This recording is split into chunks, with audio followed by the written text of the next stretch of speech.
Good morning, dear traveler. It is a very warm day. The sun is shining beautifully. Lots of energy for healing.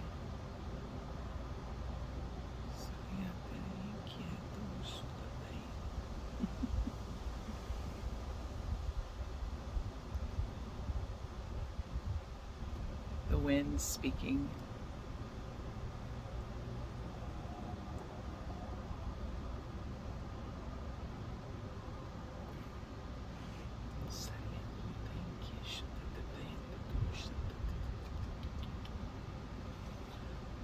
I've been having this message of healing coming in,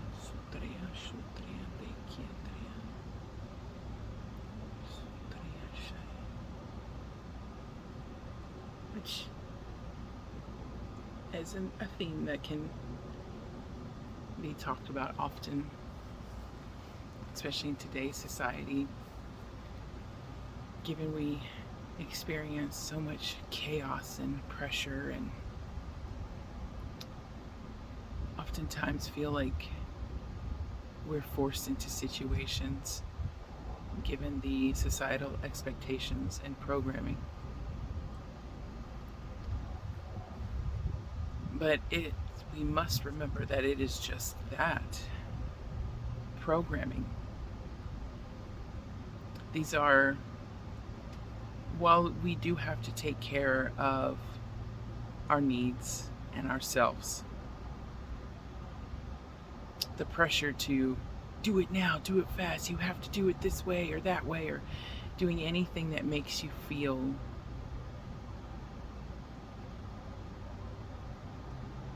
scared or full of fear or unhealthy, that does not feel in alignment with the flow of your soul, of your heart, of your own personal rhythm. That is the programming.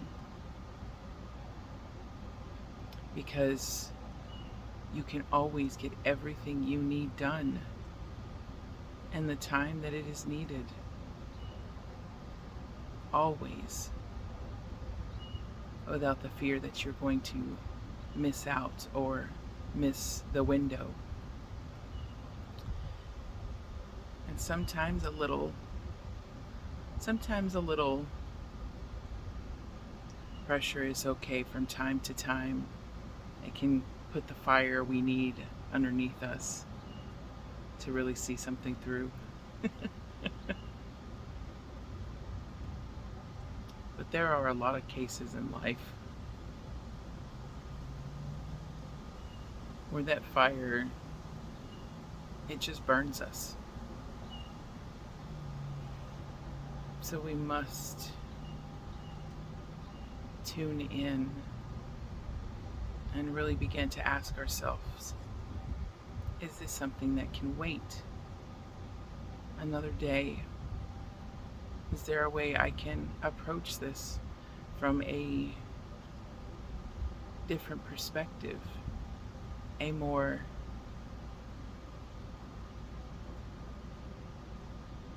healthy way that doesn't make me feel afraid or anxious or as if everything's going to fall apart?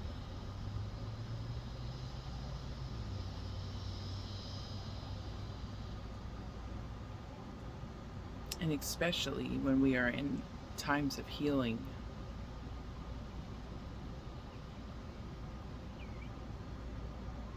where our body is literally requiring us or asking us to slow down, take time,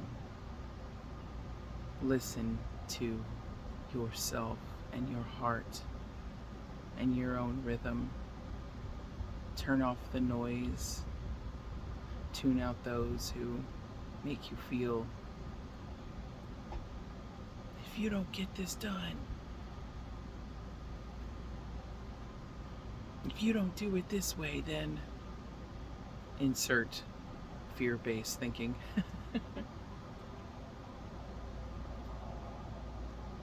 we need to realize that those are the times that it's okay to take a day or 2 or 3, whatever feels right for you.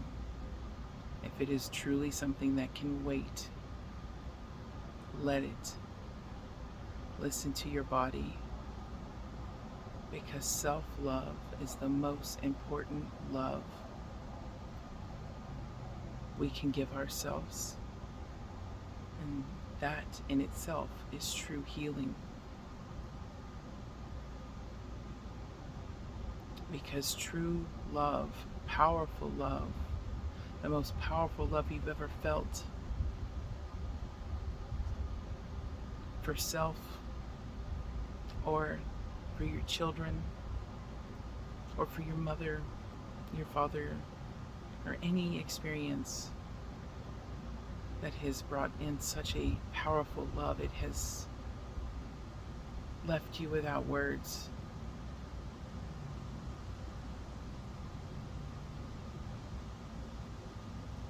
That is the love that will heal. And so in those times when you do feel rushed, or you have to do things a certain way by the rules of everybody else, or go against the natural flow of your own rhythm,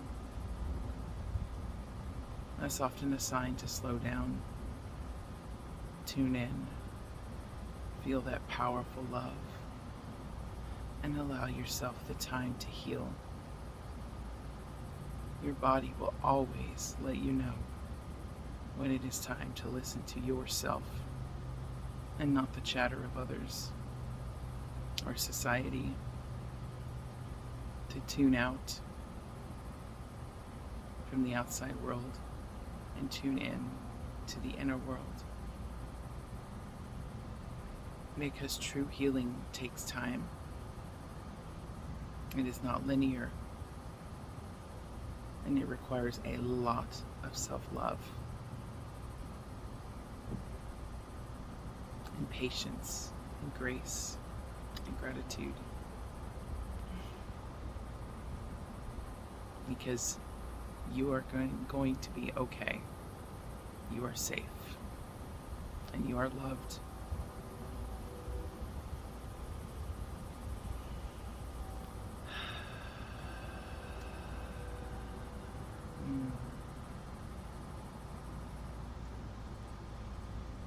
And it's often in the journey itself of healing where we learn the most about ourselves, about life, and the most important lessons for our life's journey, for why we came here. It's the journey that's the healing. It's the journey that's the lesson, not the end result.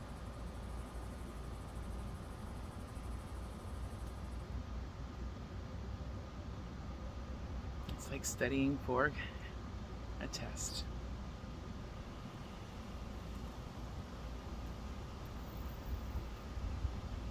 Make sure you double check and triple check and take your time really reading the curriculum, studying the knowledge, and truly taking it in.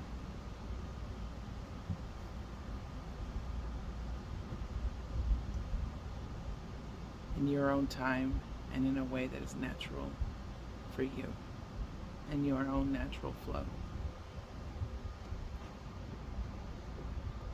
Because once you do reach that end result, you will be changed.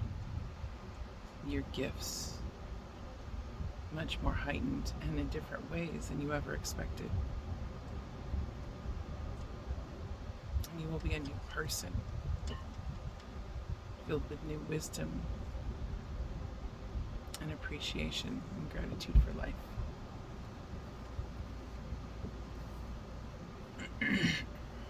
So, today, there were 2 cards that called to me. I had actually pulled these cards a few days ago, but I've been also on my own healing journey and have been needing to take a slower approach to how I am going about following my own passion and taking care of myself and my life. And this card is still true today, and so it called and still wanted to be spoken of. Perseverance.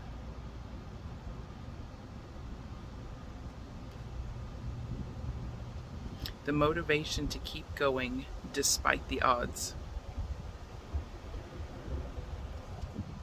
Taking that symbol, it's like an eye, your inner self being able to see, opening that inner eye.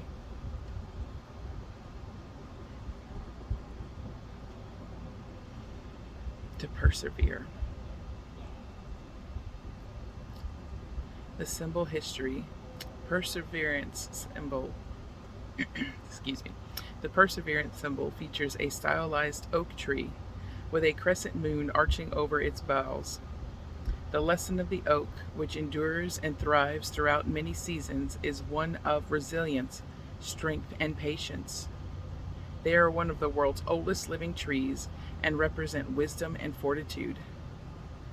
The crescent moon symbolizes the start of the moon's journey in the month. The moon will always become full and in perfect time. We just need to be patient and calmly wait for it to go through the cycle. The divination. The perseverance symbol encourages us to keep going despite the odds that may be stacked against us. This is a time to draw upon your personal power and inner strength to see something through to its natural conclusion. This card appears when progress is slow, or there is a standstill or an impasse, and it seems like nothing will ever be resolved. Like the oak tree and the moon, we must patiently wait our turn, and when the time is right, blocks will be removed and the energy will start to flow beautifully again. Wow, I just am really now reading this. I tuned into the energy of the symbol before. Before reading it.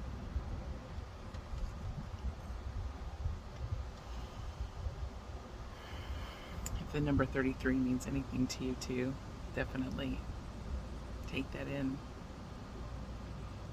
I know that together it makes 6, and 6 is a number of self-love and family, home, being cared for. Manifest your dreams, and I believe 3 is of manifestation, is it not? I'll have to look that up. Work with this symbol to gain a deeper understanding of your present situation. Some things must ripen in their own time. Accept its gentle encouragement to persevere. The rewards will be worth it. Recognize that you originate from the divine and were given the strength, courage, wisdom, and compassion to live as your higher self. Call on your guides and angels to help see you through this difficult time with grace and awareness. You will emerge stronger and wiser and more resilient and lighter of heart. Beautiful. Perseverance.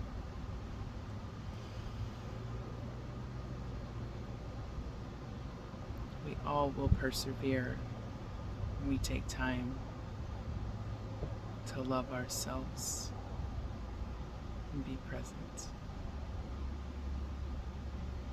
and go with the flow that is right for us.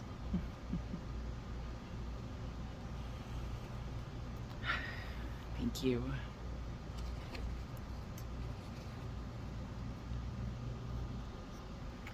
Here's the last little card, and then I have to go in. It's quite hot.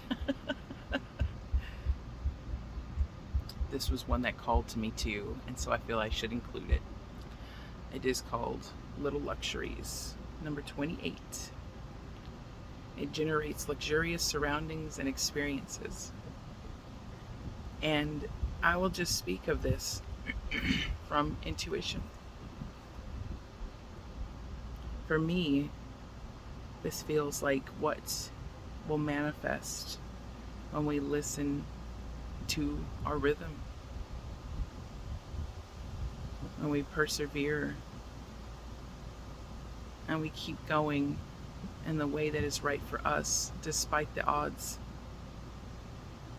And once we have made it through, because the only way out is through, and once we have made it through and we have persevered and we have listened to ourselves and truly followed the flow of our heart and our soul and what feels true to us, then that's when we will notice not only did we experience little luxuries along the way, but now we really can fully embody our best self and really enjoy the luxuries that have manifested as a result of taking the time we needed for a really true and lasting healing. Enjoy the luxuries. And it's often the most significant luxuries that are the little ones, that are the most important, the most beautiful.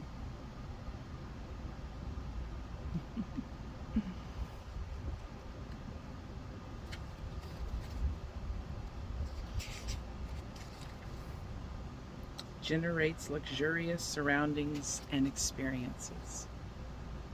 So may we all generate luxurious surroundings and experiences and truly enjoy our life, because that is what we are here to do with it anyways. If we spend our life worrying about every deadline, everything that feels like we have to rush, and when we die, it'll be like, well, wait a second. I didn't get to really enjoy it. I didn't really get to enjoy this experience. I allowed myself to be pulled in every direction and live by somebody else's rules and lived my life according to what others thought was right. I didn't take time to slow down, listen to myself, and enjoy the little luxuries. I know that for me, that is one thing that keeps me on my path, is knowing that when I am on my deathbed, I want to know that I lived for me and for my children, but I did so from how I felt was right for me and the way that I felt was best for me